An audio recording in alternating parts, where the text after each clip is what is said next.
All right.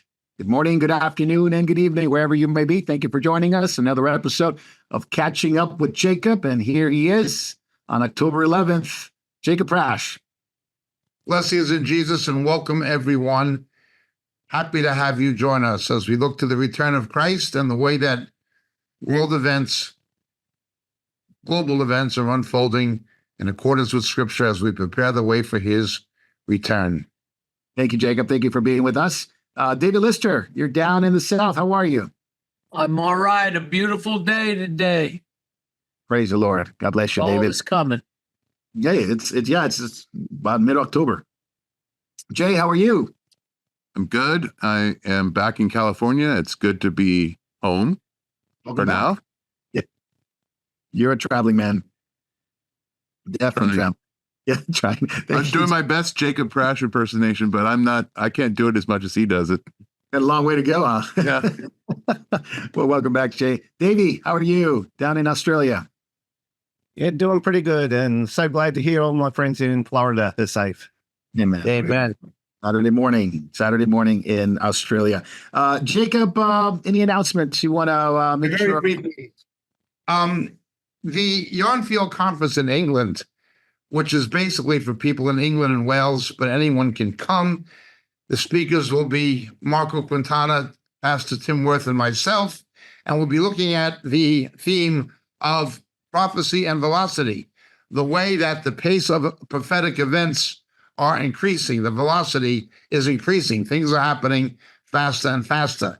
This is based on a concept I introduced a number of years ago in a teaching called the Vector. But of course, we're updating it in the light of present world events and technological developments. However, it is completely sold out. We cannot get anyone else in. They've given us the biggest facility they have, and it's just all gone. And there's fire regulations that they're bound to keep. So we are bound to keep, and rightly so. But we cannot get anyone else into Yarnfield in England. However, the same lineup of speakers, Pastor Marco, Pastor Leach, and myself, will be at the Moriel Scotland Prophecy Conference. Now, it'll be a prophecy conference also, but it will be a different theme, and it will be a different format. I will be outlining the essential construction of my next book, Born in a Manger, Coming in a Cloud, and we are going to do something we've never done before, have an interactive question and answer time on the subject of prophecy with myself, Marco, and Tim Leach, and anyone can field any questions, and then people can question the answers. It'll be an interactive format. Now, the reason we can do this is because the Scotland Conference is considerably smaller, much smaller than the England Conference. However, while the England Conference is completely booked up, there are still places available in the Scotland Conference. If you go to the Moriel website, moriel.org, and just click on the itinerary page, or if you just Google Moriel itinerary, you can register for the Scotland Conference. Mark Gillen will be happy to take your bookings. That'll be the first weekend in November, the 1st to the 3rd of November. Marco, myself, and Tim Leach, we shall be there. Before we meet up again in America, about 2 or 3 weeks after that, we'll be in Florida. We'll be on the East Coast in New York, Baltimore, Tennessee, I think the West Coast. But first of all, the conference is in England and Scotland, and it will be the three of us. Prior to that, on the 24th of October, I shall be, or I'm scheduled to be with Pastor Stephen Tremble at Calvary Pentecostal Church in Newton Abbey, 7 p.m. Newton Abbey is immediately adjacent Belfast. Then I shall be in Bangor at a men's meeting on the 25th of October. The 26th and 27th, as usual, I will be with Pastor Marty Foster at Agape Christian Fellowship on Orangefield Crescent. The details for this is, again, all these details are on the Moriel website as to times and venues. Finally, on the 28th of October, I shall be in Donegal, not in Northern Ireland, but in the Republic of Ireland, in Donegal at Ballybuffet at Jackson's Hotel and Ballybuffet, a well-known venue. We've had meetings there before. That'll be 7 p.m. on Monday, the 28th in County Donegal, Republic of Ireland. After that, the 1st to the 3rd of November will be the Scotland Conference. If you are in Northern Ireland, we have people from Northern Ireland who come to the Scotland Conference, and we have people from the north of England who come to the Scotland Conference. It's at Gartmore House, Gartmore Castle.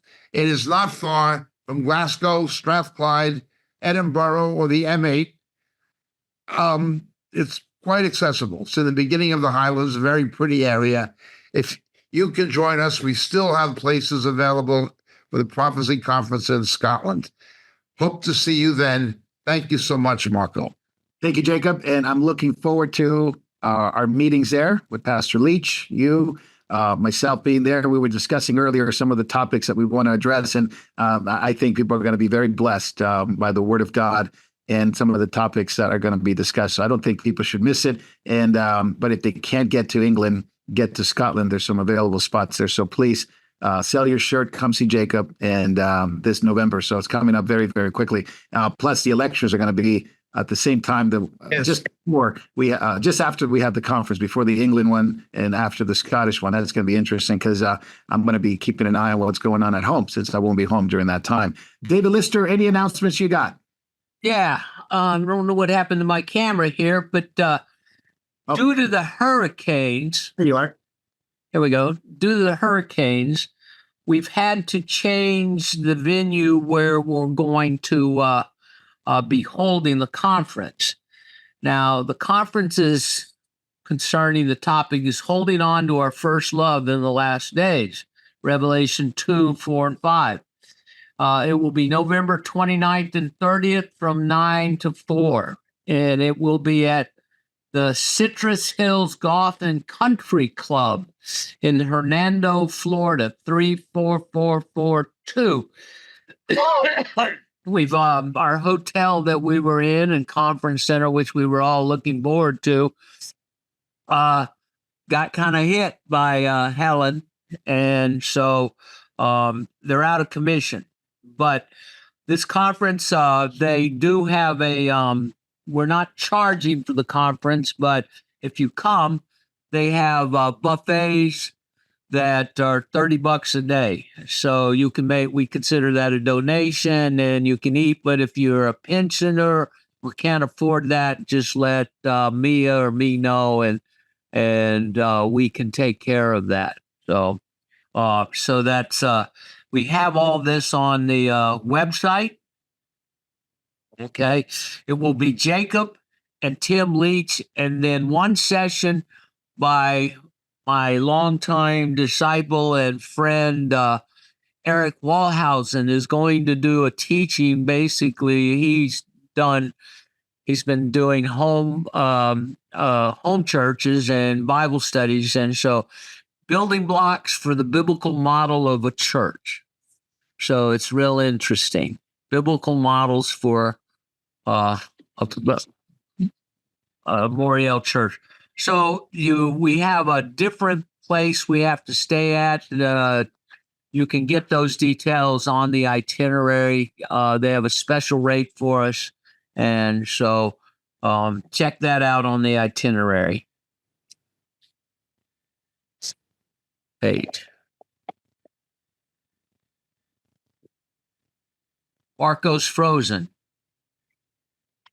This is the fourth time Marco's frozen. Yeah. Yes. Maybe all this is overwhelming. Jay? Well, I guess we'll try to move forward. The first thing we should talk about is maybe that you can find our podcasts on all of the different stations. We have Podchasers. Obviously, you can find us on Apple, Amazon, TuneIn. Please make yourself available to listen to our podcast. It's a great way if you're traveling, if you're coming to see us down in Florida, to maybe download a few podcasts and listen to them. Obviously, if you don't have the internet, you could download them to your device and listen to them whenever it's convenient. It looks like Marco, are you back? I think I'm back. I don't understand, but perhaps the topics we're going to be discussing, it's too hot for the internet to take us. We had that X2 microburst, that's screwing with everything out of the sun, which is a pretty heavy duty solar flare. So that's been messing with Verizon and a lot of people. So you're back there, man. Well, I'm going to sign up for Starlink and put it on David Lister's credit card. And that's right. We won't have any issues. No, I'm back. Thank you so much. Well, hopefully this doesn't continue. So that's good. Thank you, David. Thank you, Jay. And welcome those who are watching live. And we welcome you in the name of the Lord. And you can avail yourself of all the podcasts and all the teachings. And plus, we're going to be developing our website. So please keep in prayer the website, Moriel.org, Moriel.tv. We'll be updating it. And it'll be, I promise you this, that the Lord's in it. And I believe the Lord's going to give us a really good website for people to go and navigate and be able to share it much easier than you are today. So keep us in prayer for that. However, we are where we are today. We got lots of topics today, and we got to get through them. So, Jacob Prasch, are you ready? I'm about ready. All right, Jacob. I got to tell you, I'm so excited that you're coming over to the UK with Tim and myself. We have people coming from Switzerland, Poland, Australia. Wow, it's going to be really a world of Christians coming together. Not worldly Christians, but a world of Christians coming together. The nations under Christ, all the nations under Christ, Jew and Gentile together in Jesus. No pressure, Marco. Now you really got to be at your peak. Well, we got some topics that we definitely want everybody to hear, and we want to proclaim the gospel until he comes. So until everyone hears the gospel, that's what we are laboring and striving every day. And I know Jacob works really hard at it. David Lister works really hard at it. Everybody here on this panel works really hard at getting the gospel out. So please keep us in prayer. The enemy's always on the prowl. The enemy is always like a roaring lion trying to devour, seeking those who may devour. So keep us in prayer. Jacob Prasch, 24 days before the election, we'll be together, probably watching the election of some sort during the 5th of November. But got 24 days before that time. It seems like the Kamala Harris is trying to do interviews, but not with like real journalists, but at least on CBS got caught, not only giving her some really tough questions, but they edit it and literally transpose all the questions and answers to make it seem like she was answering a question. That was a different answer. It was a different answer to that question. It was about Israel. It was about the economy. It was about the borders. See, absolutely was destroyed by the CBS had to come in and save her. They've been running interference, of course, on the election. Is that what we were going to call election interference? They ran cover for Biden on the Hunter Biden laptop back in 2020. So your thoughts on it? She's got a lot of issues, including this one. What do we expect from the mainstream media? But when you have people, and I've watched interviews with some of them who are so stupid. I mean, I don't know how to explain them. I'm not trying to demean them, but they have an absence of logic. A lot of them seem to be people who don't know how to think. And then they're not all women. There's men. They just don't know how to think. They don't know how to put two and two together. They're talking about how she is going to solve the border crisis. When she came into power, there was no border crisis. That's right. You know, how she is going to get the inflation down and solve the economic issues. When she came into office, there was no inflation. There are actually people who are that stupid, that conditioned through the mainstream media, through a failed school system, through whatever. I personally have to agree with those around the world now, not just America, who are telling me these people are under a spiritual delusion. It's difficult to believe that that many people can be that conspicuously and obviously stupid. They've been given over to a spirit of stupor. They're spiritually blind. Again, we've been telling people, please pray that she does not get elected. And I'm not campaigning for Donald Trump. I'm just saying, please, may the Lord prevent that wicked, incompetent, immoral woman from getting elected. David, she goes to these talk shows, right? It's not even an interview. Well, CBS, I wouldn't call it an interview, but at least she was asked some tough questions. But she goes to talk shows, Howard Stern. She goes to Stephen Colbert. She has a beer and Doritos, and she says she's one of us because she eats Doritos and she drinks a beer. Well, the whole country is in shambles in the East Coast, from Georgia to Florida to East Tennessee to West North Carolina. She provides no relief, very little. 5 days later, sends more money to Lebanon, which, AKA Hezbollah, and yet she's able to just laugh about it like nothing's happening. I mean, Nero laughed when Rome burnt, but is she that out there? I mean, is she demonically inspired and possessed to this degree?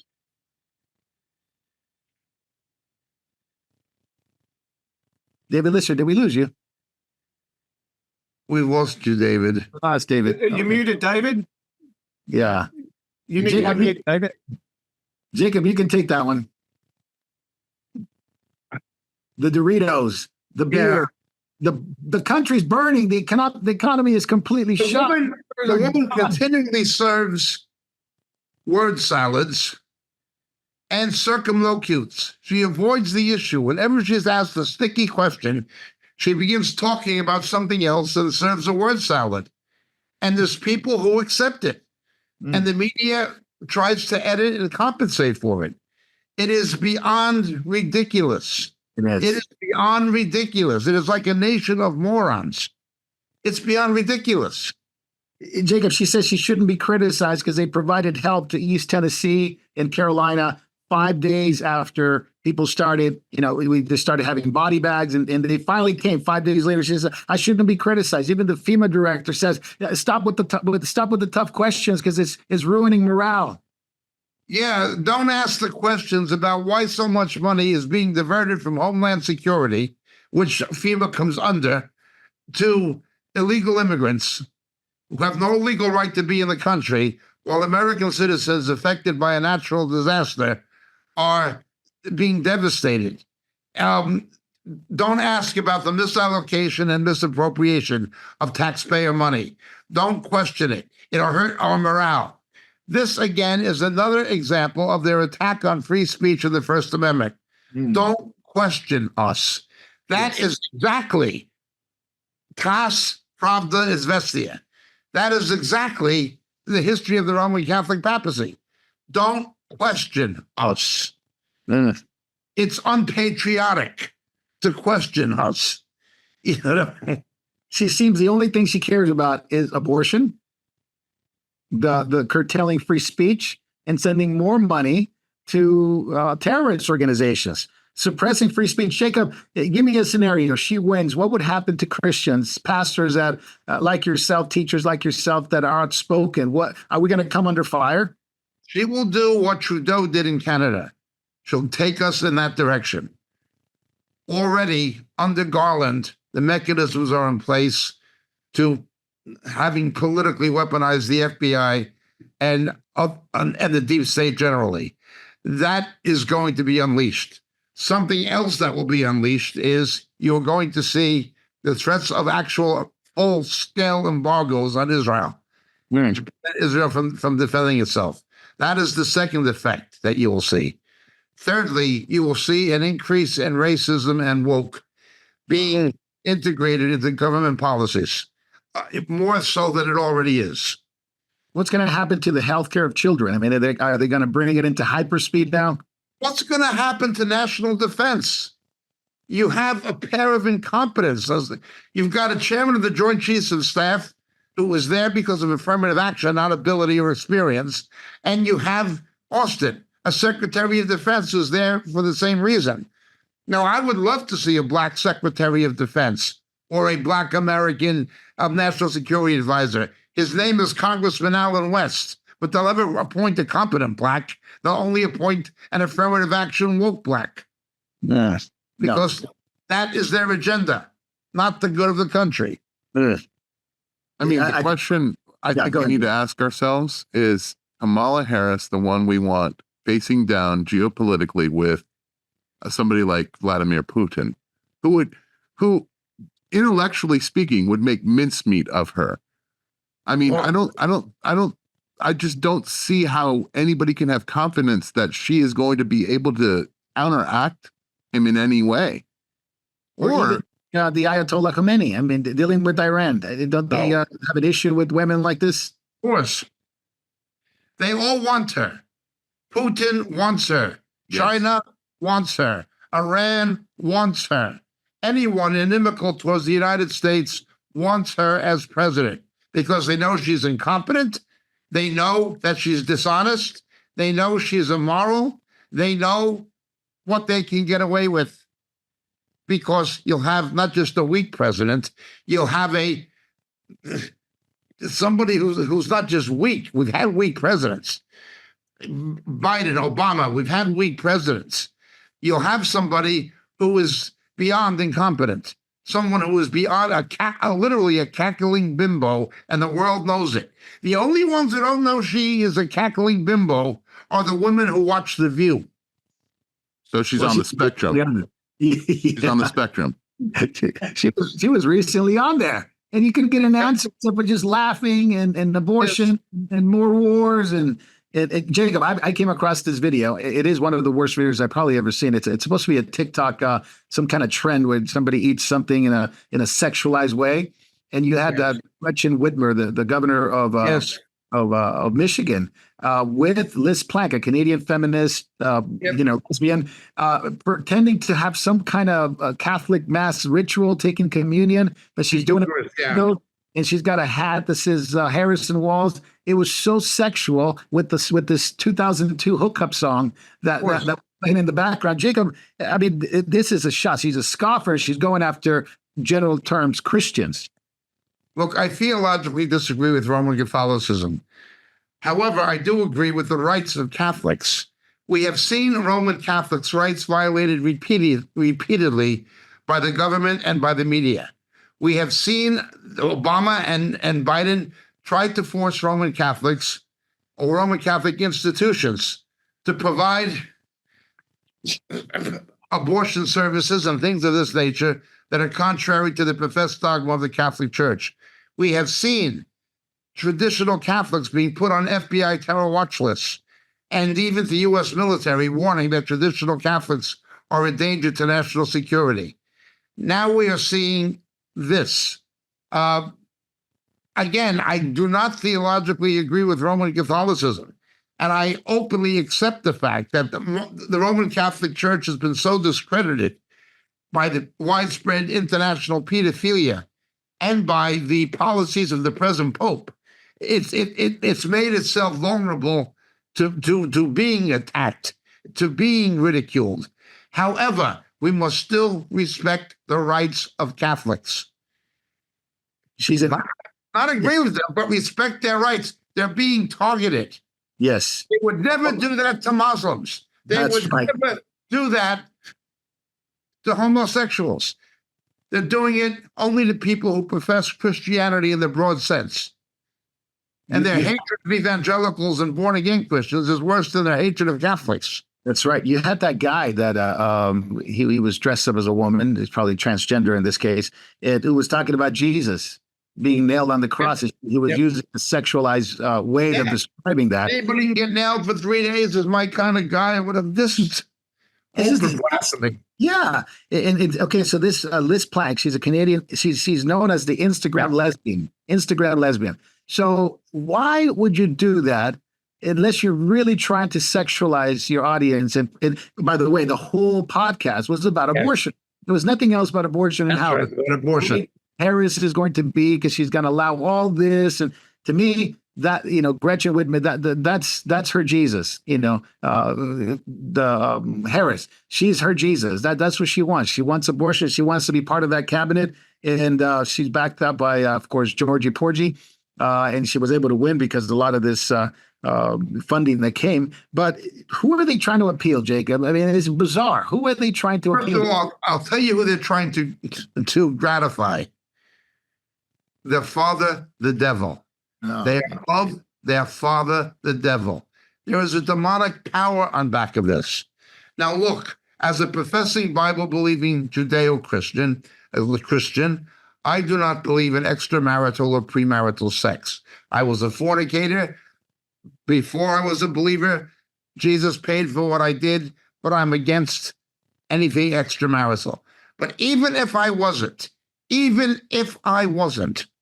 why, when you have spermicide and IUDs and temporary vasectomies and all these other alternatives, why would you use abortion as a form of birth control when there are means to prevent unwanted pregnancies? Why would you say, no, just get pregnant and then abort the baby? Now, even if I accepted a moral validity to premarital or extramarital sex, which I don't, but even if I did, with the variety of birth control available, why would you have abortion? Why would you use abortion as a form of birth control when you can prevent the pregnancy to begin with? It just shows you how sick and depraved society has become, how sick and depraved feminism has become, and I believe there is a demonic power on back of it. For the sale of medical infant tissues to not only the medical industrial complex, but also now to different corporations that make all sorts of wonderful food additives. So this is why abortion is hoisted up as something that is desirable. It's because it makes money. Yeah. It makes tons of money. James, what you're saying, James, there are companies in China harvesting collagen and harvesting stem cells from aborted embryos for the commercial use in cosmetics. Yeah. Yep. Yep. Another thing. You're back. They're back. Yeah, Okay. I'm back.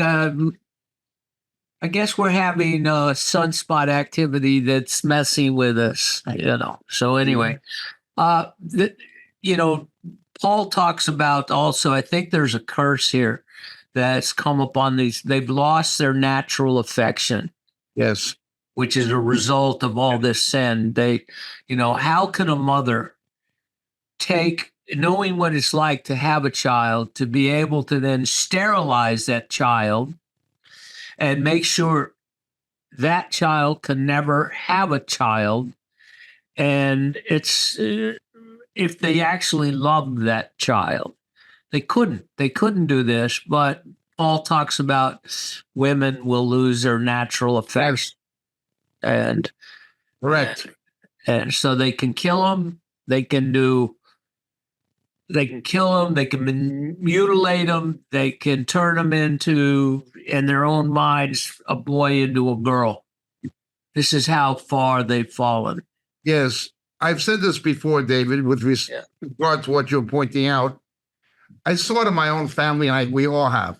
When my wife was pregnant with her first child, when my daughter was expecting her first child, my first grandchild, when my sister was expecting her first baby, you see a woman changes not only physiologically, but psychologically. Yeah. There is nothing more antithetical to the God-given nature of a woman, the maternal instinct. There is nothing more antithetical to the nature of a woman than to kill her own baby, than to abort a baby.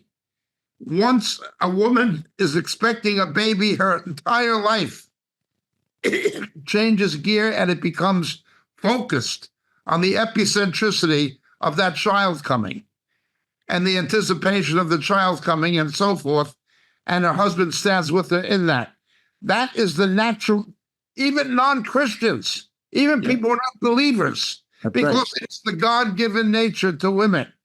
Yep. What you are seeing is something that is anti-natural.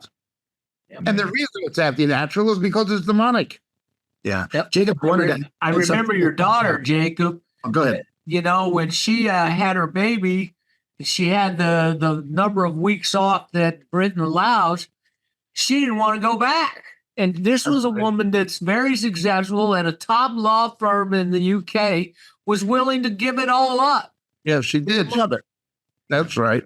Yeah, this is really interesting. In my generation, when we were younger and we were kids, most of my generation understood that it was wrong. Even at that point, it was wrong to kill a baby. It was wrong. We didn't want to do it. We all agreed that no matter what, and there are people that did it. Don't get me wrong. There were people and classmates and that did it, but they all knew one thing, Jacob. They all knew it was wrong to do. They were ashamed of it. The new generation that's here now sees it as a right. That's something that it's demanded that they would need, and therefore they don't consider. We all knew it was a baby, even back in the late 80s, early 90s. We all knew it was a baby, and the technology that we have now, it's even better than we had then. Yes, it now, is. no excuse to not think of it as a baby, but yet that young generation says it sells, it's not viable, it's not sentient. Parasite. They absolutely have lost any thinking, any compassion, any thinking, and because all they say is, well, it is healthcare, and these things are not; these are just cells. So it is radical the way it's changed over a generation. Actually, It is, but it also shows that the Hippocratic Oath means nothing. Yeah. Jacob, actually, I saw a video well worth looking at during the week too of a baby in the womb, and you can actually see the baby smile. It physically smiles as the dad's talking to it from outside the womb. I don't know how old the baby was, but it's a really touching video. Well, here's one question, Jacob, and this was survey just recently done at the Arizona Christian University. 32 million Christians, little c, I'm not saying these are evangelical Christians, all of them, but are not going to vote. They're willing not to vote, and some of them are adamant not to vote this year because they're just disgusted by Trump and they're disgusted by Harris. Your thoughts on that? That's a pretty large number. I don't know how accurate this is. Obviously, I would like to see more numbers, but let's just say on an average, it's close to that number. What is that going to swing one way or the other? I think a lot of born-again Christians are motivated to vote. I think it's going to be more nominal Christians who are less motivated to vote. I could be wrong. I do think Christians are motivated to vote, but I understand the sentiment. Nobody in their right mind should vote for Harris. But what about somebody like me who voted for Donald Trump twice, wanted to vote for him again, and then sees what happened to Mar-a-Lago with his gala, what his wife is saying about she is being pro-abortion, what he is saying about the Florida fetal heartbeat law, 6 weeks is too soon. You got to be able to abort a baby, even though its heart is beating longer than 6 weeks.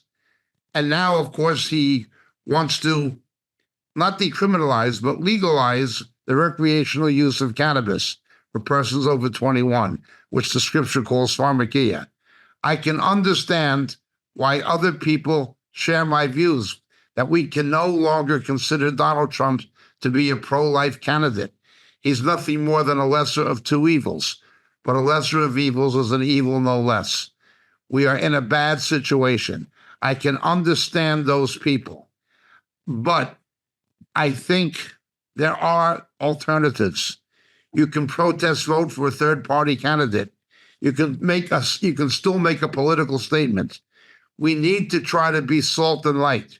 We do that with the prayers, we do that with our lives, and we do that with the living. Amen. The only thing politicians will care about at election time is getting reelected. And if enough born-again Christians, saved Christians, were saying, look, we can only support a candidate who's pro-life, that unless it's necessary to save the life of the mother or something like this in a medically, statistically rare situation, or an ectopic pregnancy or fallopian pregnancy or something, unless it is a medical rarity to save the life of the mother or something like that, we do not agree with abortion. We're not going to support a candidate who does. You can force politicians. Now, of course, politicians being politicians will lie the way Ronald Reagan did when he said he was pro-life, but did nothing about abortion and appointed a horribly pro-abortion judge to the Supreme Court, Sandra Day O'Connor, who was a very wicked, wicked woman. She really was the daughter of the devil. She wrote the court's decision outlawing the Texas anti-sodomy laws that opened the door for same-sex marriage nationally. And she was appointed by Reagan. She wrote the decision ordering the Ten Commandments out of the judicial building in Alabama. She was a wicked, wicked woman appointed by Reagan. The Republicans have been very good liars to manipulate born-again Christians into thinking that they share our values. But when you look at them, they really don't. That was certainly true of Ronald Reagan, and unfortunately, it's becoming true of Donald Trump. I don't know what the answer is. We can pray, but what can we do? Well, Jacob, you can vote for Dr. Mark Green, who is your representative, who is a veteran. He's a godly man. He's a Christian, and he is your representative. And he's against all this, and also Tennessee has two good senators that are standing and very conservative in their views. So you could at least try to help. Someone could at least try to help on that aspect of the vote. If they can't vote for a Trump, they could make sure that the other side doesn't get their way, something like that. Jacob, I want to bring this up. So we got evangelicals for Harris, and there seems to be, although not a growing number, but there's that side of it. But I did want to ask you about what the Democratic Party is concerned about. African Americans, blacks are going more toward Trump. I think it's like 26%, and they're losing it. And Barack Obama just berated black men just recently at his speech, calling them, cowards. They didn't want to vote for Harris anymore. They're, basically calling them, racist in a sense because they don't like Harris, and misogynist because they don't like Harris. Your thoughts on that? It was something to see. He berated them, and a lot of black men are very upset. He was accusing them of sexism and not voting for her because she was a woman. That's what he was saying. And he said he has a problem with what they're doing. Again, he is what's Harriet Beecher Stowe in Uncle Tom's Cabin called a Sambo. A Sambo is what people mistakenly call an Uncle Tom. Uncle Tom was not an Uncle Tom in the book or the play. He was flogged to death by Simone Legree for not disclosing where runaway slaves were hiding. The real blacks who collaborated with the plantation owners against other blacks were the Sambos from Sambo Tom in the book. And that's what Barack Obama is. He is a Sambo. He is simply a black stooge for the white establishment. I obviously did not share the religious views of Malcolm X. Politically, sometimes I agreed with him, sometimes I didn't.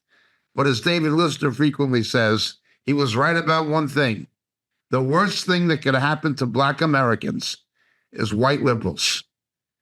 Quoting Malcolm X, Barack Obama is simply a stooge for the anti-black white establishment. They want these blacks in these schools where they're going to fail. This is the policy of the mayor of Chicago. Right now, it's the policy of Johnson, the mayor of Chicago, to placate these teachers' unions that are failing, putting the city already in debt, in greater debt, to placate the teachers' unions, of which he used to be a member, keeping the black man down. So you're black and you are illiterate. So the only way you can get ahead is by voting for us. We'll hire a certain amount of blacks. We'll push for affirmative action. We'll push for quotas for blacks. That's the only way you're going to get ahead is if you vote for us. They make the blacks unqualified. They engineer socially a school system designed to fail the inner city youth in order to prevent them from reaching the socioeconomic potential you see with whites, with increasing numbers of Hispanics, and with Asians. Keep the black man down. That's what Barack Obama represents. Even worse is the mayor of Chicago, Johnson. It is unbelievable. That is what Harris is. These are the Sambo Toms. They must create a permanent underclass. But some blacks are beginning to wake up. I'd say many are beginning to wake up. Yeah, David Lister, basically he berated, rebuked, scolded black men for not voting for Harris, and this is what the This is a term they use for Harris. It's Madam Lock a Brother Up. That's what they call her. Madam Yep. Lock a Brother Up. And I mean, absolutely right. The things that she did, incarcerating for very little crime, for almost no crime, and they've never forgotten that. And the shame of Barack Obama to go out there and do that. And a lot of black men are very upset. Is that going to turn the tide, you think, a little bit from 26% to maybe an uptick? I hope it does because, like Jacob said, poor neighborhood, poor school. Well, that's what Malcolm X said. He said, if you are, and that's just like, and he was telling them, and I've been saying a lot of these things for 40 years, but a lot are waking up. A lot of rap singers are starting to put within their music, even using the term MAGA. Charlemagne the God, a big, he has a big blog and everything. He's saying, look, the Dems have forgot about us. They're not helping us. He says, I don't want to pay for, criminals to have sex change operations. And he says the policies of Trump are more appealing to him than Kamala Harris. They're not falling for the same old lies. They're actually starting to see that they're being replaced. We've talked about before the replacement theory. Well, they're actually living in it because blacks have been able to be population controlled through abortion to when they were 20% of the population in the 50s. Now they're like 12 and 13%. So it's actually working. And Hispanics now are 20% and going to raise up in the next, even more than that in the next census here in 5 or 6 more years. So they're seeing it. They've got nothing to lose. I wonder if that is going to be the game changer there. Hispanics traditionally, and especially the last 4 or 5 years, have gone more toward the conservative side. The black community is going that way. And when you have people like Obama berating them and you got Madam Lock a Brother Up, it's going to be very difficult to overturn that. That's why they're on the news. They're berating black people, that they're not being smart by voting for a racist. And the guys are coming out and saying, well, how is he racist? We looked at all the videos. Yeah. He's not. But that's the media. They not even just lock them up, Marco. She kept them past their sentences. That's right. That's what you get for being extra punishment for smoking pot that she herself smoked herself. That's right. That's right. I wanted to address this real quick. I want to switch gears because of the hurricane relief and the lack of relief from FEMA. But we've been getting a lot of questions on the possibility of this being a geoengineering, climate change manipulation by governments and officials. And this is called weather wars, right? And I know this is controversial. We're going to look like people are going to think we're crazy about this, but looking at it, from cloud seeding to pulse vibration and energy manipulation, geoengineering, climate control, what they call it. It's a reality that we have to face, from the 1947 to this Project Cirrus to Popeye, Operation Popeye in the 70s with the Vietnam War, the KC-135 planes. It is cutting off precipitation. These countries have been doing it. One city will get rain, another city won't get rain. That's Brandon, ex-CIA. And we got the video from Lyndon Johnson in 1962, Southwestern University in Texas, saying that he who controls the weather controls the world. 11 years ago, they had that Japanese physicist on CBS 11 years ago saying, we use lasers to control all this. Jacob, we'll start with you. Just a few years ago, people thought we were crazy or would think that we were crazy just bringing this up. Now that it's probably a topic that a lot of people are going, wait a minute, these things did happen. These things are they did say these things. Your thoughts on it, because it's been reported from the BBC to CBS to CNN. They've all reported it, but yet we haven't been able to catch on to that yet. Well, this is one of the topics we're hoping to address at the Yarnfield Conference in England. The control over the elements and over the forces of nature. It is known that if you carry out nuclear detonations with sufficient megatonnage, close to a fault zone, subterranean nuclear detonations near a fault zone, you can cause earthquakes. Okay? Now, the Bible speaks about an increase in earthquakes. Okay, an increase in seismic activity.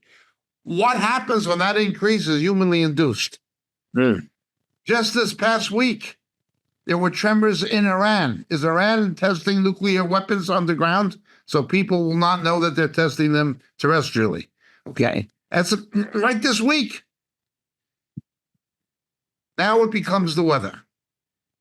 People have talked about things like cloud seeding for some time, but now they have begun to look at how to replicate the effects of solar radiation and metallic substances and particles and frozen bits of frozen particles, just basically frozen particles, which are ionized in clouds, and people doing it. And they're already making progress in doing it. Man taking over the weather. Thirdly, it comes hand in hand, not just what's happening in geology and seismology or in meteorology. We're seeing it, as we've been saying, in biogenetic engineering. You shall not mix the seed. When biogenetic engineering begins giving rats 1% human DNA, what happens when you create animals with approximating human levels of intelligence or less, at least higher intelligence? What is the outcome of that going to be? Well, that is what we're seeing. What had traditionally been the domain of nature, ultimately in the hands of God, fallen man is thinking he can take control of it. We're seeing it biologically, we're seeing it seismologically, and we're seeing it meteorologically. Again, we'll be looking at this at the Arnfield Conference in England.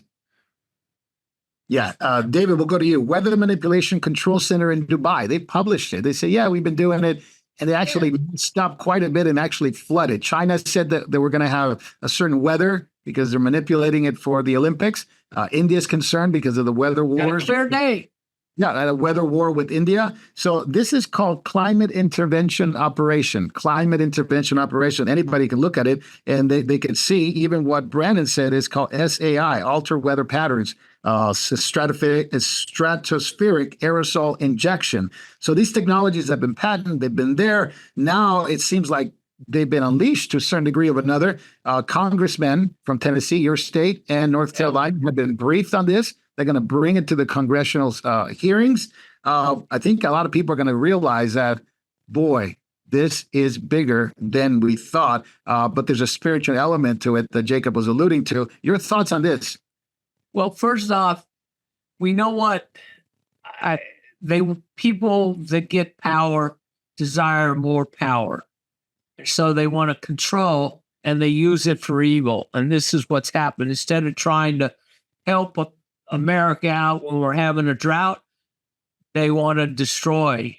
And so you have this HAARP, which is able to ionize and deionize the atmosphere and use microwaves to heat up particles within thousandths of a degree that will speed up a hurricane, will slow it down, will steer it.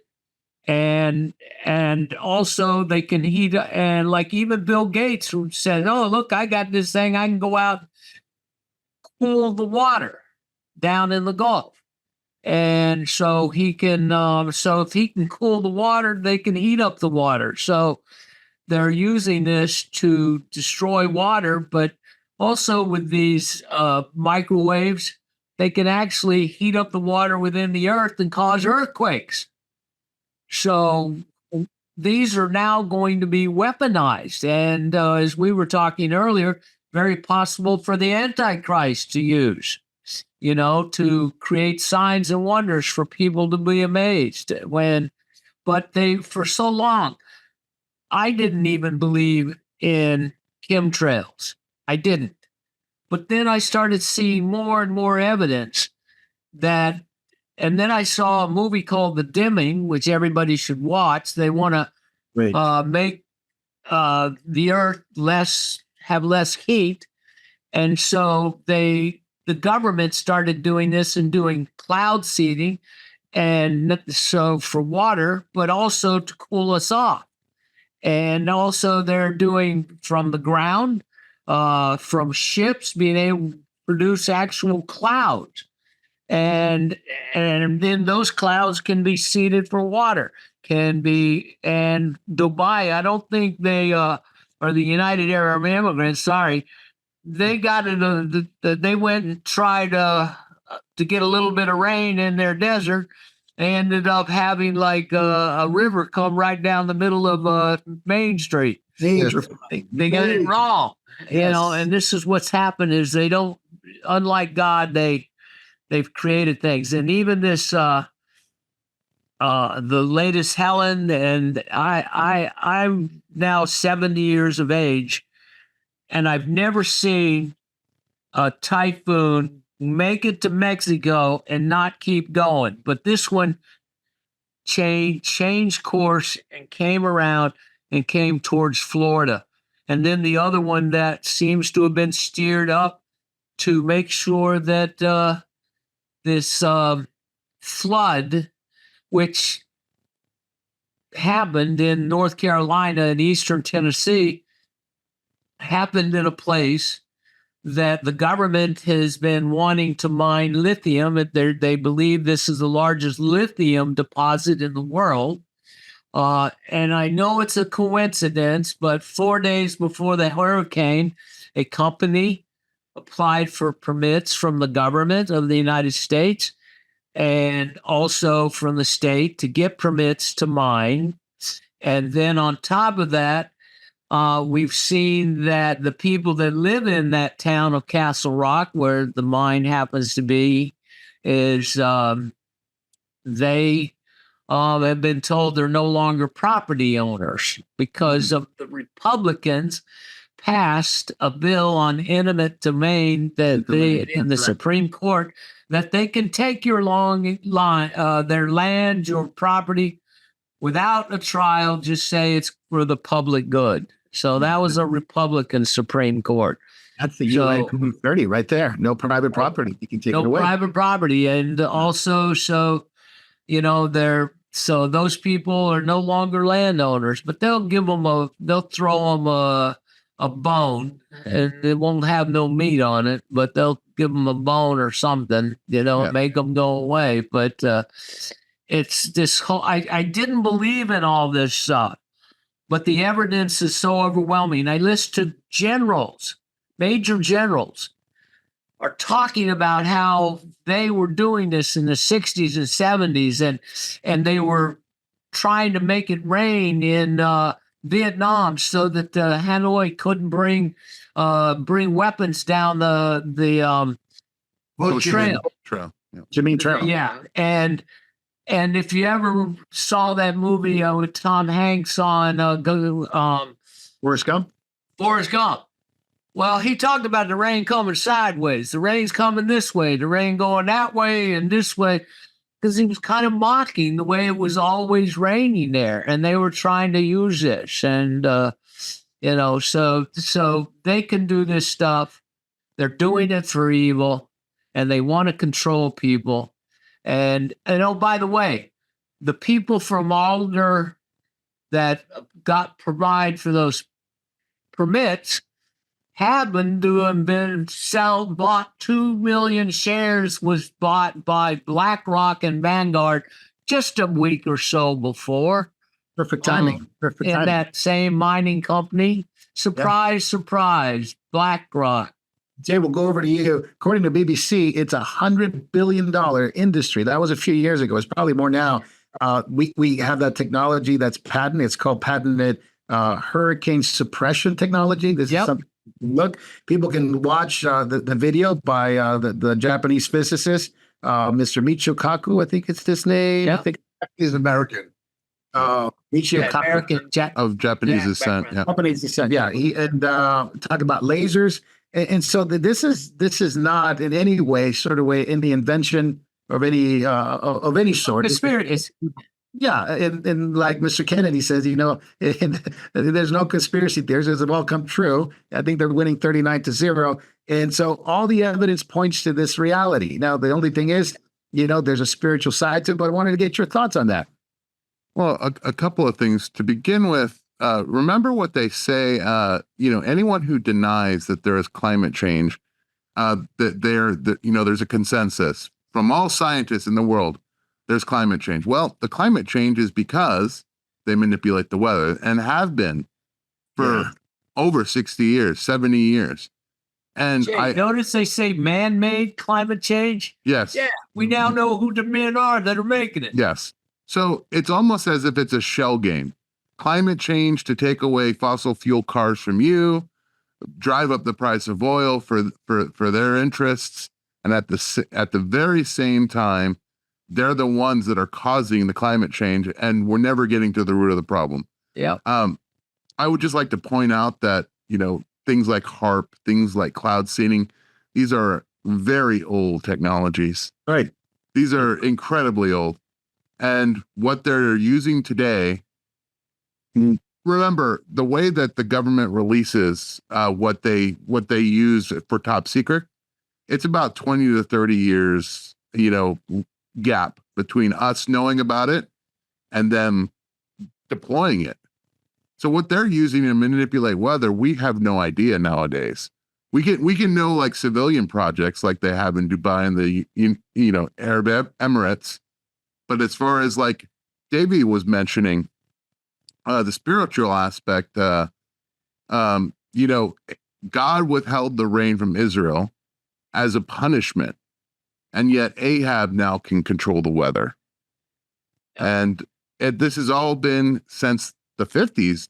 Walt Disney talked about it and did a whole short video about it. The world of modern marvels. Weather control. When I lived in Pittsburgh in the early 90s, I went to a lecture out at Squirrel Hill. And there were two scientists there that helped invent fiber optics in the 30s. Yeah. And they helped invent Gorilla Glass. And, they were asked, well, why didn't it take so long? He says we invented it. We could see all the theory and that it worked, but it was too expensive. It wasn't until you got millions and millions of cell phones was Gorilla Glass became useful. A little piece, $3-4, and also fiber optics until we had the technology. So you're right. They invent things and it takes time to get it so it's useful and can make money. Yep. Yeah. So, yeah, go ahead. I was just thinking too, it wasn't only just Walt Disney. I remember his Eyes in Outer Space is a 1959 short film that dealt with it, but in the early 60s, even cartoon shows like Tennessee Tuxedo dealt with it. So technology's been around for a while. Yeah, so we have things like weather wars that are being, they're being fought. I mean, if you look at the UN, there's resolutions about countries not going into these wars, not that they pay attention to them, just after the Vietnam War because of what they did in Vietnam. And that's a resolution that's like stated, it's documented. And so we're seeing this, but the spiritual aspect of it it's the interesting part more than anything else, because it leads to something beyond. Right. It needs something beyond physics, beyond the natural science. And that is at some point or another, these men claiming to be God will claim that they can control the weather. And for Israel, it was Baal worship. They didn't need God for rain anymore. They can just go to Baal and get the harvest. Men are going to Baals. They're going to the false gods. Eventually, it's going to go the Antichrist. And they're going to remember when Gates boasted about he will at some point be able to darken the sun. He'll be able to block the sun. He'll be able to darken. Doing that. And China has tried to do that a few times already. So in the Bible, it was always God who brought the rain. Now we don't need God. We can do it ourselves. we could be the determining factor of who gets the rain, who doesn't get the rain, based on who's for us and who's not, who's against us, in a sense of government, world governments like this. So I remember Zechariah 14. I think it's a great passage. In the millennial kingdom, Jesus would withhold the rain from Egypt because of their rebellion, not coming to worship the Lord on the Feast of Tabernacles. So these men are trying to be God. They're trying to manipulate everything possible using natural science, using scientific things, and of course the occult, to try to bring about a worship of men, which will culminate in the worship of those the Antichrist, of course, and the false prophet. So much to say about that, and we'll be talking about it in England. So make sure you don't miss that, because we're going to unveil some things, some videos, some concepts that we haven't talked about before. So it is going to be at a very deep spiritual. This is a very deep spiritual nature, because man is trying to be God, controlling who's born, who's not, controlling food supply, which eventually will be the Antichrist, or the mark of the beast, controlling weather, controlling signs in the heavens, which the Bible speaks about, that he will be able to do that. And the false prophet will do it in the presence of the beast, so which gets the power from the dragon. So much to say about that. And that's coming up. One quick thing, Marco. Yeah, go ahead. William Brennan, the ex-CIA director, when we were paying him, he lied and said there was no such thing as all these chemtrails and all that sort of stuff. But now there's a video out of him on the paid circuit, private paid circuit, where you get $20,000 for a 1-hour speech. Council of Foreign Relations. That's where he was speaking. Yeah, and he started talking about, we can do all this stuff. We've been doing this for a while. So when we pay him, he's lying and covering it up. But when he's getting paid a second time, plus he's getting a pension from us, now he's out there saying, "Oh yeah, this is a good thing, man. We're doing this." Jacob, did he become a Muslim? Well, there's rumors about him coming to Islam. There were rumors about what was it? Grover North? Norquist. Yeah. Norquist, yeah. There's definitely rumors about him. Brendan, some people have suggested it, but there's no proof. Right. What is obvious is that he was one of the people who signed that letter saying that Hunter Biden's laptop hit one of those. And that, that it is obvious that he and Clapper should have been prosecuted. Absolutely. Without a doubt. He hates Christians, by the way. He's come out and said it. He hates Christianity. He hates the evangelicals, because they said they create too much trouble. They should be censored. I want to switch gears to the wars and rumors of wars. And tomorrow, Jacob, in Germany, we're going to have a NATO meeting. Yes. It's a NATO meeting in Germany for perhaps, this is what a lot of people are speculating, the approval of missiles into the use of missiles, American and British missiles, into Russian territory. They moved about 250,000 troops to counteract what Russia's doing. So we're heading toward that road, and Russia's not doing well economically. Neither is China. They're calling for a BRICS emergency meeting to try to deal with it. Your thoughts on NATO and what's going on in Russia and China? Okay, first of all, what's happening with NATO? Britain has these Storm Shadows, these other weapon systems that the Ukrainians want to be able to fire into Russia itself. What is stopping it?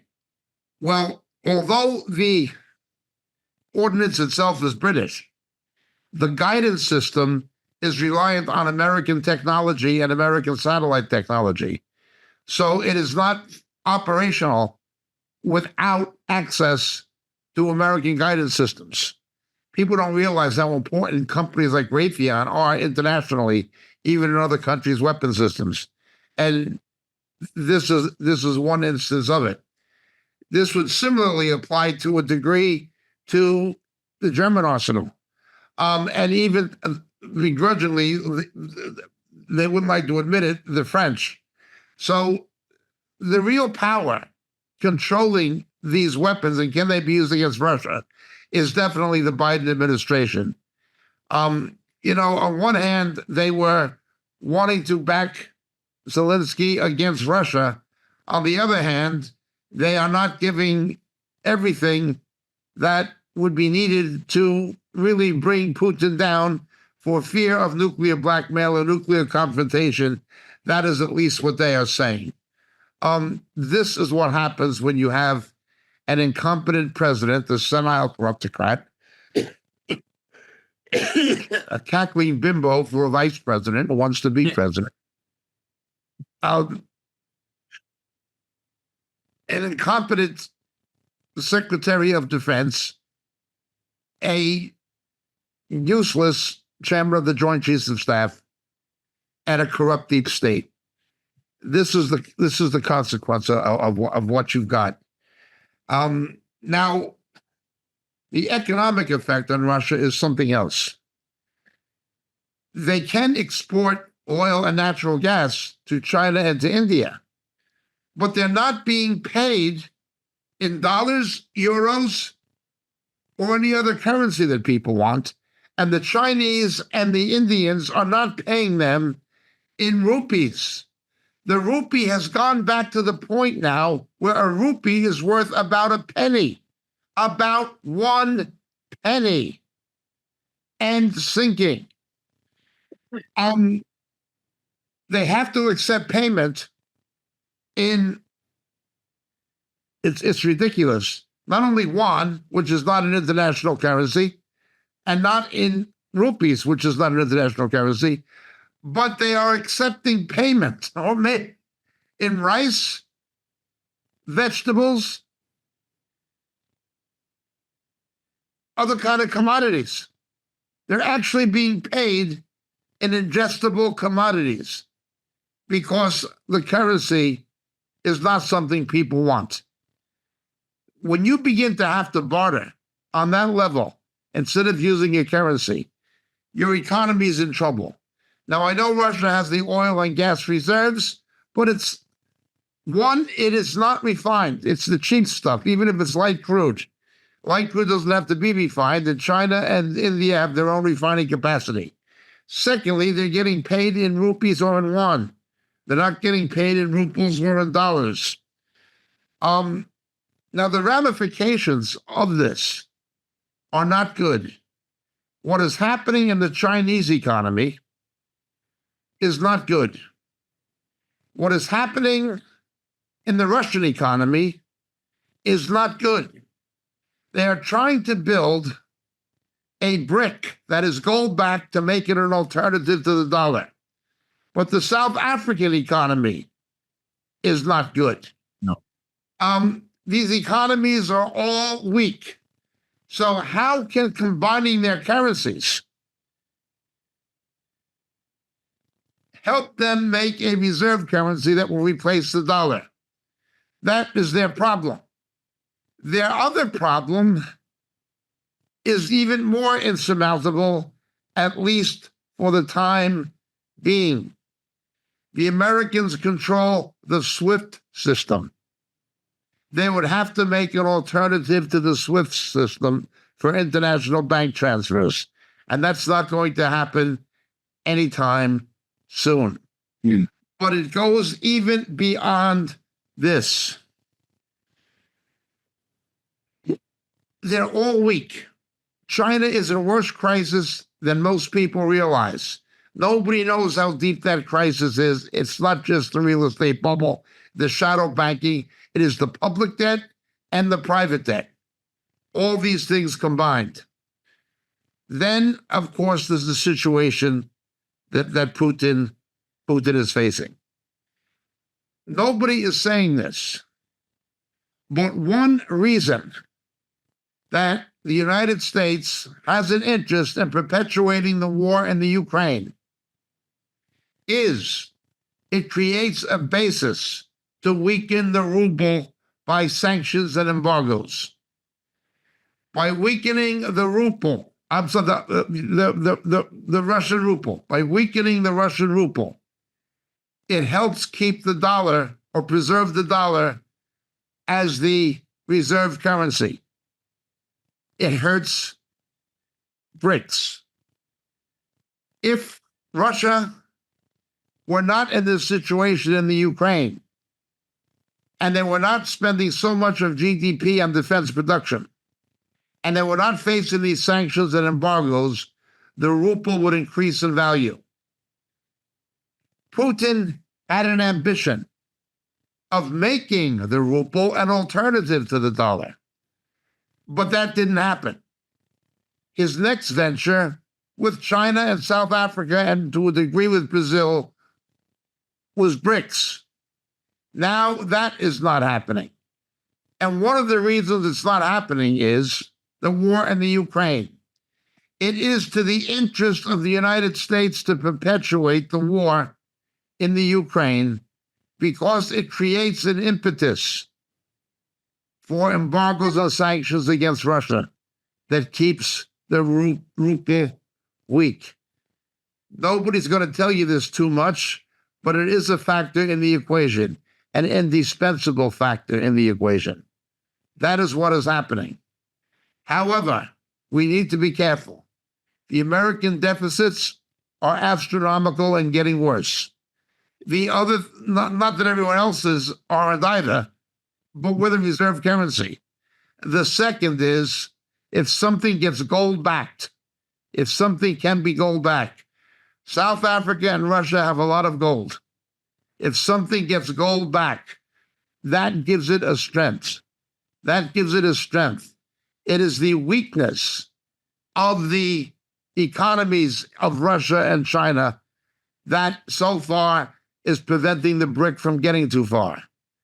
But if they can accumulate sufficient gold reserves in an inflationary environment where the price of gold is high, of the bullion is high, that does present an eventual threat to the dollar.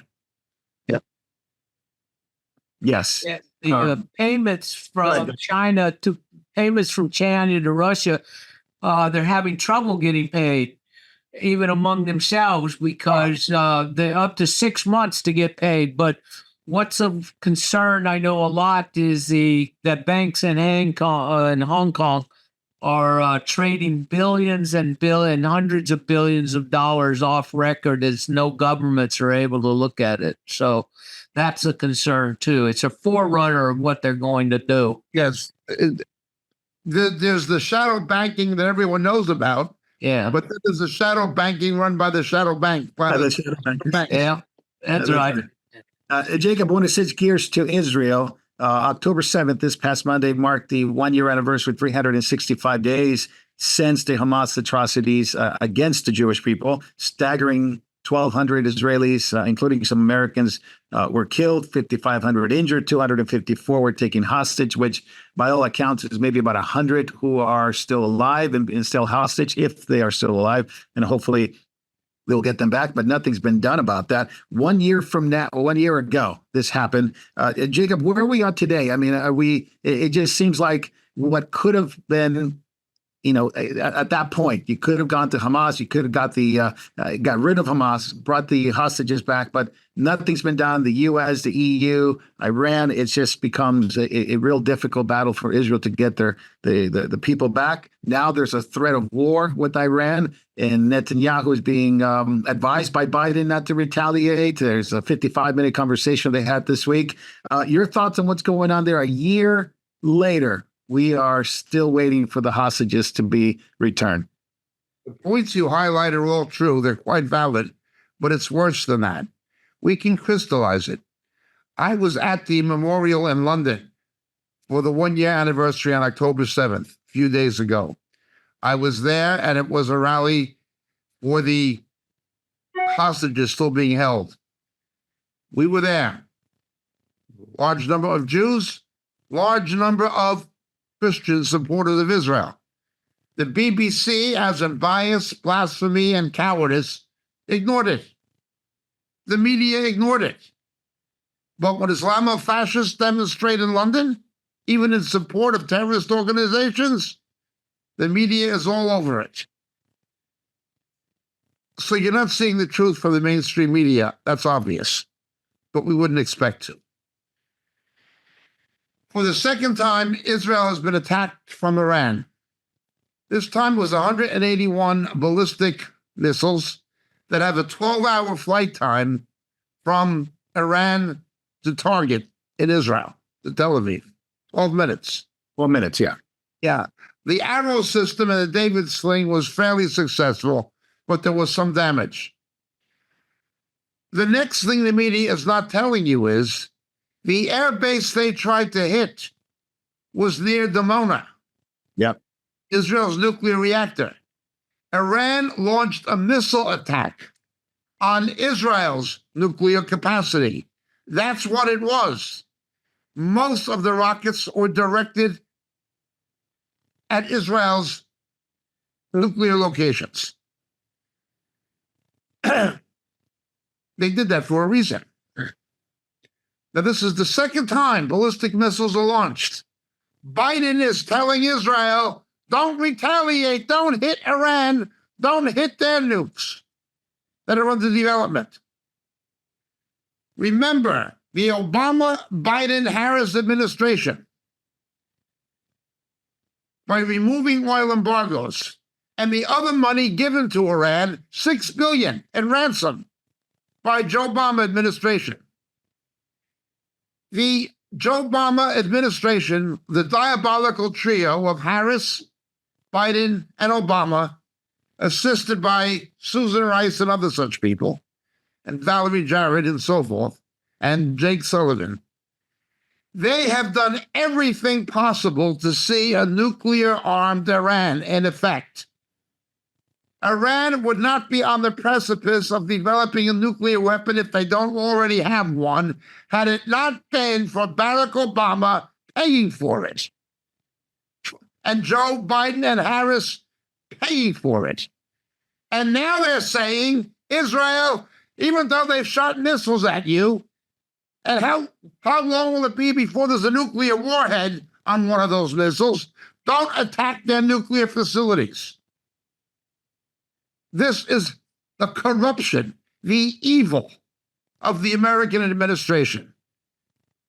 Much the same as the Bush family and the Bush dynasty and the Bush administration licked the boots of the Saudi Arabians. Joe Obama, the diabolical trio, have licked the boots of the Iranians. What is going on? Barack Obama once was an Freudian slip. He spoke of his Islamic faith. He wanted the Cordova Mosque to be built in New York on the site of September 11th. I'm sorry, of 9/11, which to them would represent conquest. He gave all this money through lifting embargoes to Iran.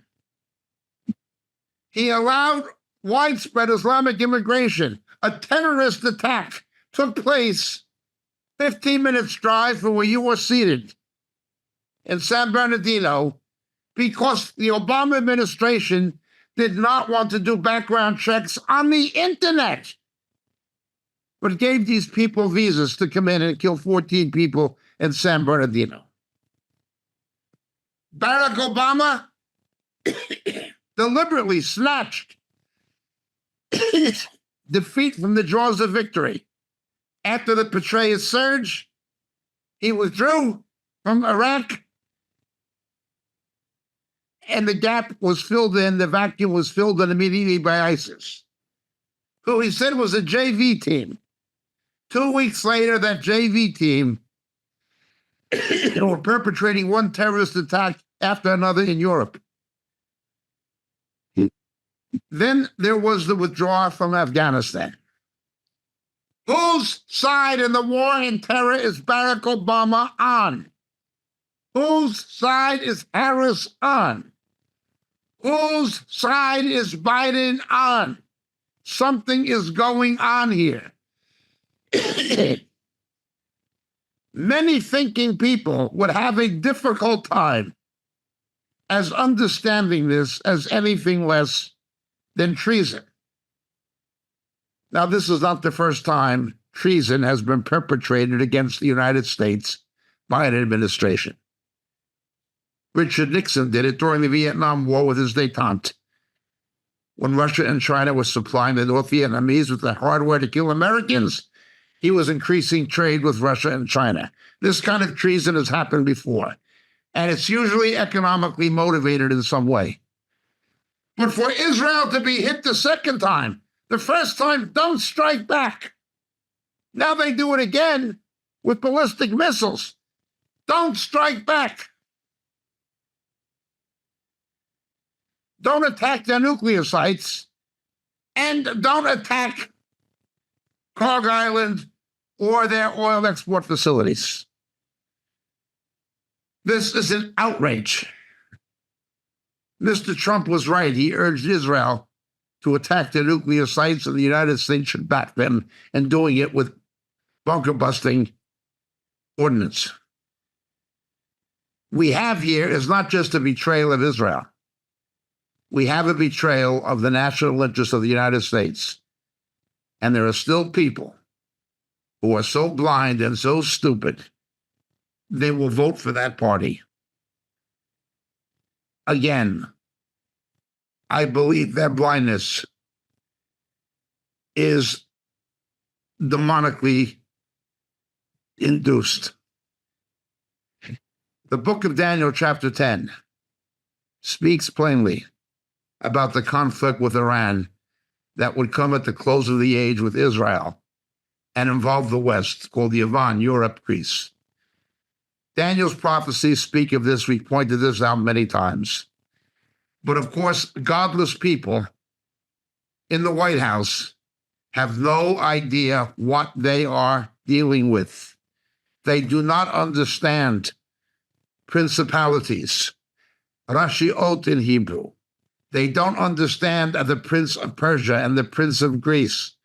They have no understanding that what is happening is what Daniel said would happen. They don't know what they're dealing with. They're corrupt. They're godless. They are willing to betray allies. They're willing to betray the interests of their own country, apparently. How? After Israel has attacked the second time, this time with ballistic missiles, can you be pressuring them not to retaliate? This is what we are dealing with. Please pray. Yeah, absolutely right, Jacob, especially an election coming up. And you just had the anniversary of October 7th. How could you go down that road in pressuring Israel this way when they had, vast amount of numbers of Israelis killed, 2,500 in one, not 2,500, sorry, 1,200 and 5,500 injured. And yet your nuclear facility, it's almost hit. And now you're being restrained from even trying to fight back and try to respond back. So it especially in an election year, this is the other side of the coin. What is going to happen if they remain in power? And I don't think they want to give up power. You're exactly right. Israel would not be as aggressive in its self-defense as it is if it were not an election year. That's right. Right now, Biden and Harris are limited in what they can do because of the election. What's going to happen when they don't have those limitations? If, God forbid, that wicked woman is elected. God forbid, Jacob. Really, God forbid. I mean, my imagination runs wild on that, and I can extrapolate, but I'll leave that for another time. Jacob, I want to finish with the church, some church issues here that we need to address. Ray McCauley went to get his eternal reward. Jerry Savelle went to get his eternal rewards. Any thoughts on both of them that passed away this week? Anybody who's watched video clips of Jerry Savelle would know how overtly repulsive that money-grubbing conniver was. The evidence would show that the true God of both of them is Mammon. Ray McCauley was the Kenneth Copeland, Kenneth Hagin of Africa, particularly of South Africa. I recall when he left his wife and married another woman who was supposedly a Christian, her husband of his second wife came to Moriel, came to myself and Fred Blomkamp for help. I recall the Rustenburg Declaration of McCauley. It is unbelievable. He took the story of the Tower of Babel, where God declares, now nothing shall be impossible for them. A divine judgment And he turns it around and says, if we have unity, nothing will be impossible for us.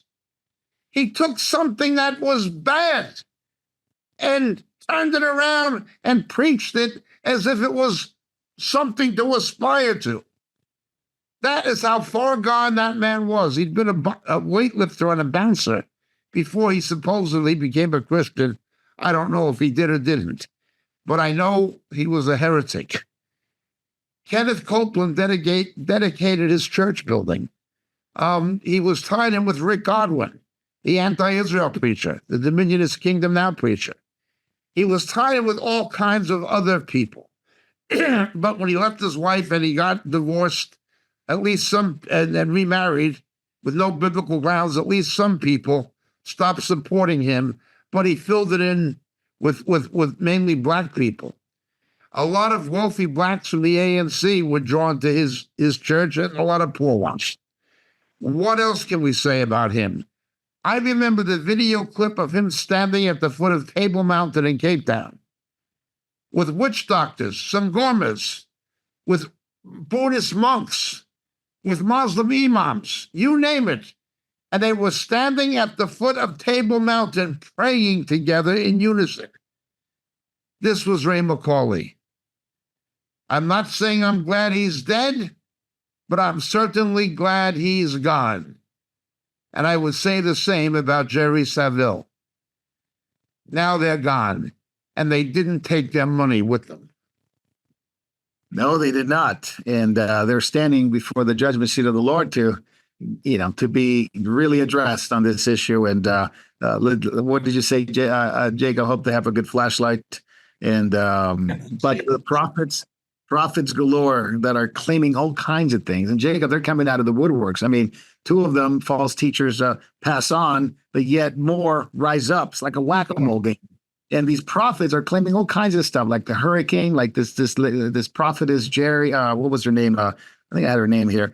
I've had her name. Well, definitely Rodney Howard Brown, Weaver. Yeah, prophetess Weaver, Jenny Weaver, claiming all kinds of stuff that they stopped the hurricane and they're controlling the weather too, like Kenneth Copeland. You talked about earlier. This is where I do not deny that the prayers of many sincere Christians caused divine intervention. But I don't. It wasn't them. But it wasn't them. It Yeah. wasn't. Let's just look at what's happening in the church. When you have somebody who was a theological madman, Todd White with the Rastafarian type dreadlocks, only as a white guy, saying that Jesus Christ on the cross, when he became sin, it doesn't mean that he took the blame for our sin, as the scripture teaches. He became on the cross a pedophile. He became somebody who practiced bestiality, sex with animals. He became a terrorist murderer. He actually became those things, even though he never did them. He became those things. This is blasphemous. This is beyond sick.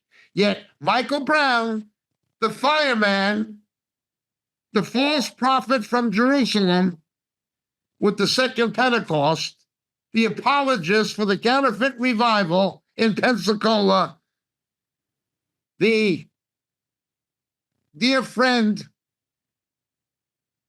of Bill Johnson and what happened in Redding, California with the New Apostolic Reformation, the same Michael Brown, fire, fire, fire. Now he's with Todd White. Yeah, I think what you're referring to, Jacob, people don't know. Just recently, Michael Brown, I think a couple of days ago, had Todd White on his show, his podcast, and you can watch it on YouTube if you want to watch the whole thing. And I was going to tell you, Jacob, is that these prophets are coming out of the woodwork claiming some kind of stuff. I wanted to address the Todd White issue, but before you get to his heresies and stuff like that, listen to what they were talking about. They brought him on just to give his testimony, which is some sort of whitewash, or I guess in this case would be Michael Brown wash, all the stuff that he had done, Todd White, and to talk about the phenomenon of one leg shorter than the other, how he healed these things. And it wasn't to question him and say, what a charlatan you are, because it's been proven that he's a charlatan, but to say that, oh, he does it like this and he prays for people and it's what a chiropractor does. Jacob, you've addressed this issue before, of one leg shorter than the other and the healing that they do. Can you mention that real quick about The born-again Christian orthopedic surgeon from Australia who said that this condition, when it's congenital, when someone's born that way, is extremely rare. It sometimes can happen as a result of trauma, a severed femur in an accident, but it's a very rare condition. He said it's difficult to diagnose. It can be diagnosed with lasers, to measure the difference with lasers, but it's difficult to diagnose. And he said most medical doctors never see it. Most orthopedic specialists, orthopedic surgeons, only see it a few times in the entire course of their career. Orthopedic specialists only see it a few times in their working lives. Most physicians never see it. These con artists have it at every meeting. Pull my leg, pull the other one. But what do you expect from Michael Brown? He'll promote anything. Well, instead of addressing the issue and calling him a charlatan and say, hey, mate, can you explain this? Because you seem like to be doing it a lot and on your videos. And I remember Todd White went to Jerusalem and he had this, he healed an Arab.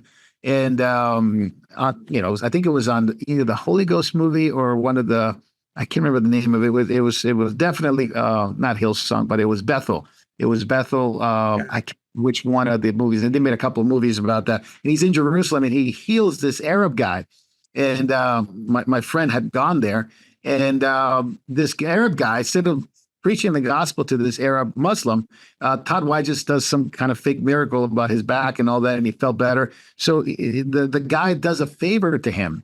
The guy does a favor to him, and it's interesting that the Arab, supposedly Muslim, is trying to help Todd White, and he asked him to take him to the Dome of the Rock area, where there's not a lot of Christians that go there, but he takes him in there, and then he tells him, "You can't tell anybody because my family would definitely be under threat." Well, he does this, and then when they asked Todd White to take that footage of the film, this says, "Well, you're going to have to sue us in the United States because we're not going to take the footage off of that." So he was a charlatan from the beginning. He's still a charlatan. That's true story. But look at what Brown doesn't do. Michael Brown just says, look, I was just like you. I was in a revival one time. And he actually finally admitted that he was at Brownsville. Jacob, he talks out of two sides of his mouth. On one side, he says, I never heard of it. I wasn't there. Next thing he says, oh, I was there. I called it and people told me that I have predicted it or prophesied about it. You know pretty well. What was that like? I never talked to him by telephone. Yeah. And he's as phony as the $3 bill. What makes Michael Brown so treacherous is he's an educated person who actually knows better. Patricia King made Todd White pretty famous. And actually, she's the one that helped launch his career, supposedly conversion to Christianity and all that stuff from atheism. And he was in drug and alcohol by his own admission. But Jake, I'm going to go through some of the false things and you brought up one of them. He who knew no sin became sin for us. He says Jesus became all those vile things that are listed in Romans 1 at that point on that cross. Jacob, could you explain that verse does say he became sin for us, but it doesn't mean he became a child molester or a Taliban member. Not a sinner. He became sin, but not a sinner. He took our sin and took the blame for what we did, but he was not a sinner. To say that he was a pedophile on the cross, to say that he was a practitioner of bestiality and someone who has sex with animals, that Jesus Christ became somebody who has sex with animals and molests children, that Jesus Christ became a terrorist and a murderer on the cross. Yeah, he said he was a hater of God. He became a sinner. Yeah. He became sin. Yeah, he definitely has a wrong Christology. He speaks of Jesus as actually not being divine while on the earth because he says kenosis, And he says it. He says, you don't understand kenosis. He says, kenosis really means that Jesus stopped being divine while on the earth. He was God. I mean, he came to the earth and stopped being divine. Jacob, can you explain the kenosis? This comes from Philippians. The best way I can explain kenosis to people without going into the Greek and so forth, we have a teaching on Philippians on our website where I go into kenosis at some length, and I explain it from the Greek and so forth. If you've ever read the book by Mark Twain or seen the Walt Disney film version of it, The Prince and the Pauper, it was a docufiction about Edward VI, the son of Henry VIII. And he found a boy who looked like him, and he persuaded this street kid, this urchin, to pretend to be the prince inside Hampton Palace, not far from, anyway, from us. But anyway, and he goes out and he becomes a street kid. And he lives among the poor in the slums of London. And this is Edward VI, and he's the prince, and he's heir to the throne. And although he was the prince, he did not have the power or privilege of a prince. He willfully laid it down to go identify with the common people. That's the Prince and the Pauper. Ultimately, he's restored to his position in Hampton Palace. Somebody finds out who he was. A captain of the King's Guard finds out that he is the prince and he is the king. It's a wonderful book, and it's a wonderful children's movie as well. When Disney was still decent and family oriented, but in the days of Walt Disney. But that is kenosis. Jesus never stopped being God. He never abandoned his deity. He abandoned the power and privilege of his deity to identify with us. But he never stopped being what he was. He was fully human and fully divine, not 50-50. Hercules, the son of Zeus, was half human and half divine. Hercules was 50-50 in Greek mythology. Jesus was not a myth, and he was not 50-50. He was 100% God and 100% man, fully human and fully divine. Todd White doesn't know what he's talking about. But you know what? Michael Brown understands that. Michael Brown knows it, but it doesn't stop him from promoting heresy. This is Michael Brown, a backslider with no integrity. Yeah, Todd White says he's part of the new breed. So he claims to be a sinless new breed. There's another doctrine of the Latter-day Movement, Latter Rain. He says Christians should practice psychic readings, just like the world, because that would give them credibility to tell them about God. He quotes William Branham as something that he should emulate, or we should emulate. He wants Catholic and Christians together, the Catholic Church and the Christian Church to come together. He claims that his 100% clear that Benny Hinn and Copeland are his biggest influencers in his life. Jacob, he actually repented in 2020. He said that he wasn't preaching the full gospel throughout this time. He was saved in 2004. But then he went back to the normal thing. And this is the part of the worst. It's the fact that the he who knew no sin teaching is really bad. But this one's really bad too. He says, God, when you watch pornography, he says, God is watching it through you. And when you don't have intimacy with God, then God waits for you to climax when you're watching pornography, so you can climax over God. That's what God. Somebody watching pornography on the internet and masturbating, and God's watching it with you. God's looking upon sin. That's what he's saying. And then when you ejaculate, that's God. Oh my Lord! Yes, this is so thick and perfect. And Michael Brown promotes him. Yeah, it's like he wants the Catholic Church and the Christian Church together. But you brought up last week, we're going to address it now, is the fact that the Catholic Archdioceses are going through, again, another surge of legal cases. Yeah, well, that makes sense. Because he teaches sexual perversion and the Catholic Church is sexually perverted. The Diocese of Long Island, which is a relatively small diocese of about 1.5 million people, Catholics in Long Island, they're going bankrupt. Over about 530 cases that they've had to pay out on. No priests go to jail. They're settling out of court for millions and millions. They're bankrupt. But now the Archdiocese of New York, under Cardinal Dolan, this is Manhattan, St. Patrick's Cathedral, No, I was going to say St. Patrick's. the premier Roman Catholic Church of the United States, even more so than the National Shrine in Washington. The premier Roman Catholic Church in the United States, at least certainly the most famous, St. Patrick's Cathedral on Fifth Avenue across the street from Rockefeller Center. I know it well as a New Yorker. There it is. They are suing their insurance company, Chubb, because Chubb does not want to pay the damages on an additional 1,400 plus litigations against the Archdiocese for pedophilia perpetrated by Roman Catholic clergy against children.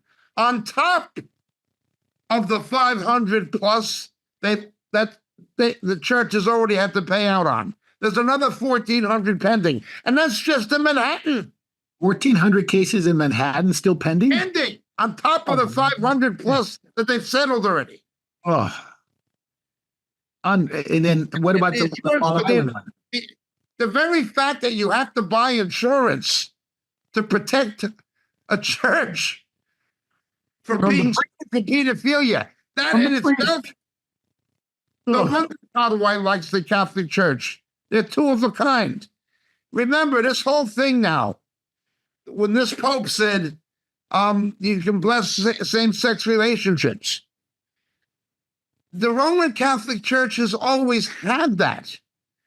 I remember at Catholics for Christ, ex-Catholics for Christ conference, you talk to nuns, they'll tell you. You talk to the gender pronouns. They've always had that. A nun who was a lesbian, a butch or a dyke, a masculinized lesbian, she would take the name like Sister Michael Patrick. A girly lesbian nun would take the name like Sister Mary Rose. And if they swung both ways, you know, if they were bisexual lesbian, they would take the name of, you know, Sister Dorothy Thomas or something like that. It went by the names. They had their own version of the gender pronoun. This has always gone on in the Catholic Church. It has always been sexually perverted. Always. These nuns would get their head shaved to look like men and things like this, being in that environment, and get access to the kids. Priests, the same.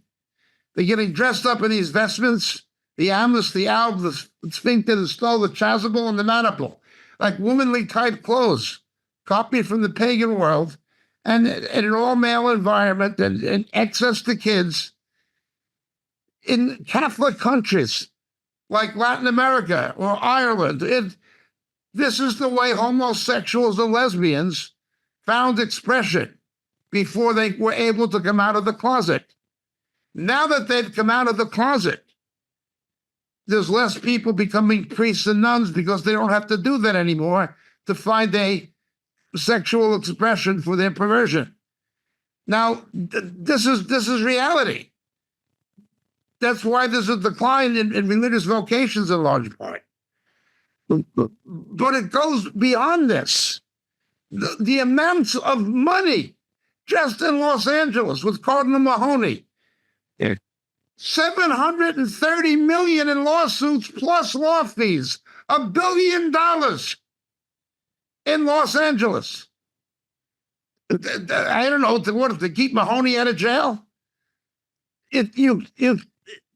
Cardinal McKendrick in Washington, he's another one. Cardinal Law in Boston, he's another one. It goes on and on and on. I think there was 135 million here in San Diego, not too far from here. Yeah, that's correct. Houston, the same, 120, I think it was Houston, 120 million. What is interesting is, well, not interesting, about 80% of the admitted cases of pedophilia by priests, I'm not talking about the ones by nuns, by priests, 80% are of a homosexual nature. Wow.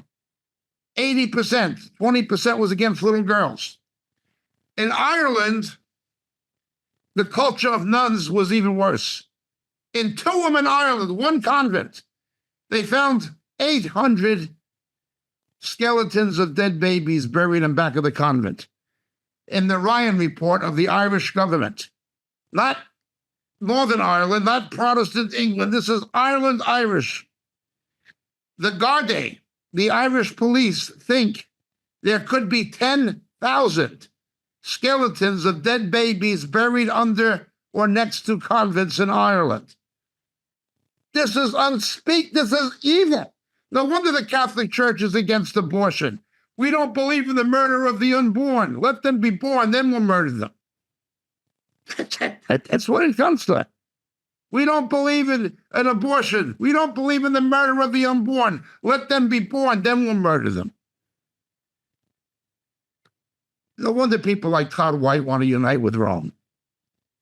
Good two of a kind. Yeah, this is sick. This is perverted.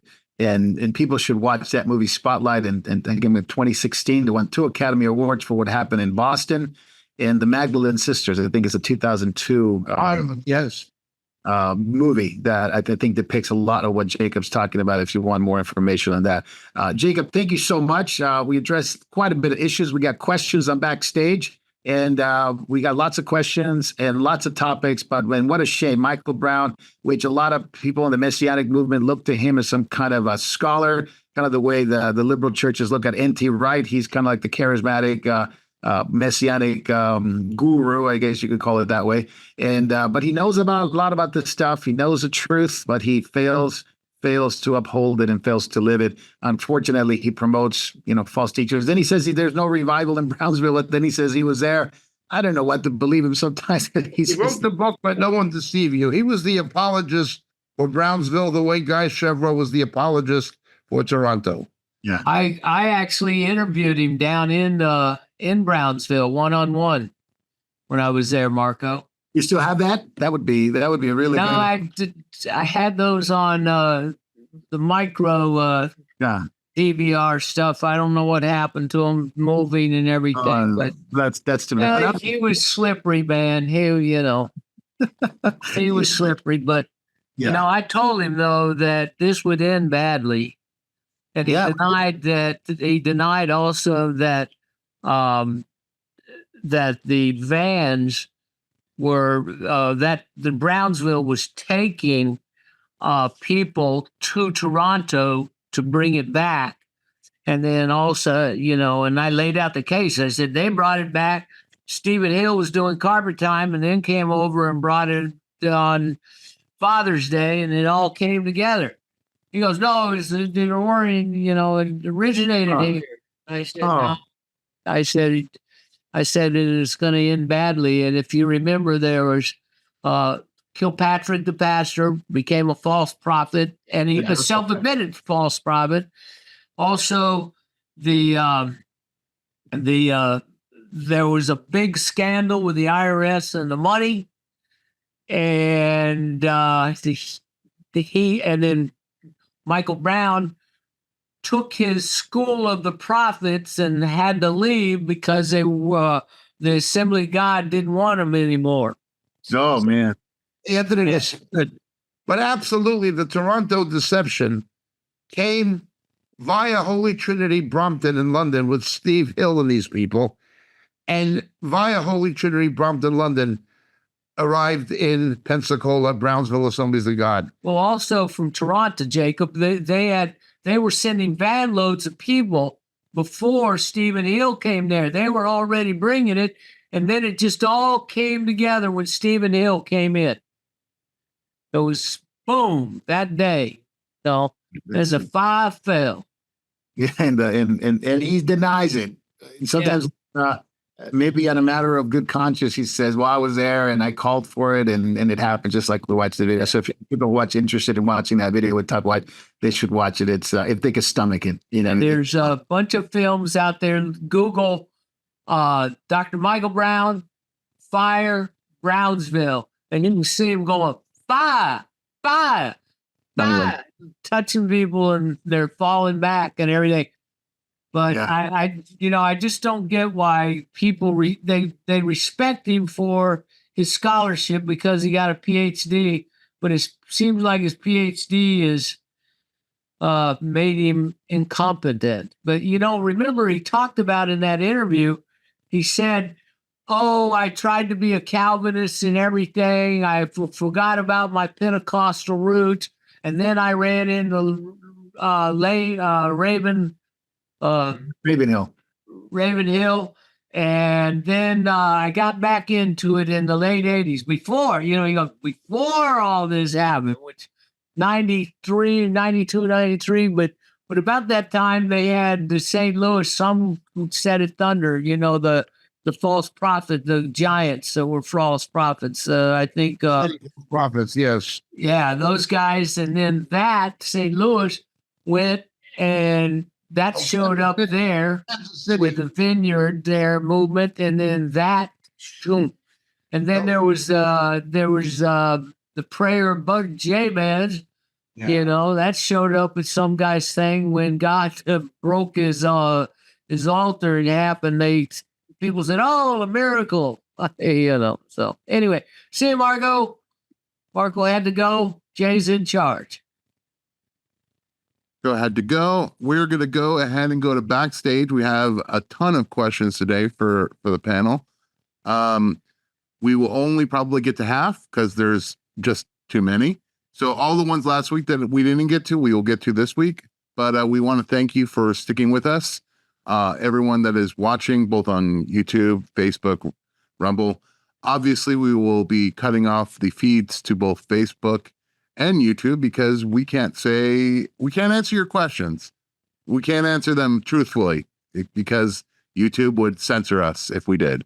So if you can, we're going to put the link to the chat, to the Rumble feed in the chats. So please join us there in a few minutes. Hello, and thank you for watching Moriel TV. There are so many things that are happening at Moriel Ministries worldwide, from the Philippines to Japan, to India to Africa, and back to Europe and the United States. So many of our brothers and sisters are spreading the good news of Jesus Christ to this lost world. We are so thankful for your prayers. God has been faithful and has blessed us in so many ways. If you'd like to partner with our efforts abroad and at home, please take a moment to click the link in the description and help us as the Lord leads you. Thank you very much, and God bless.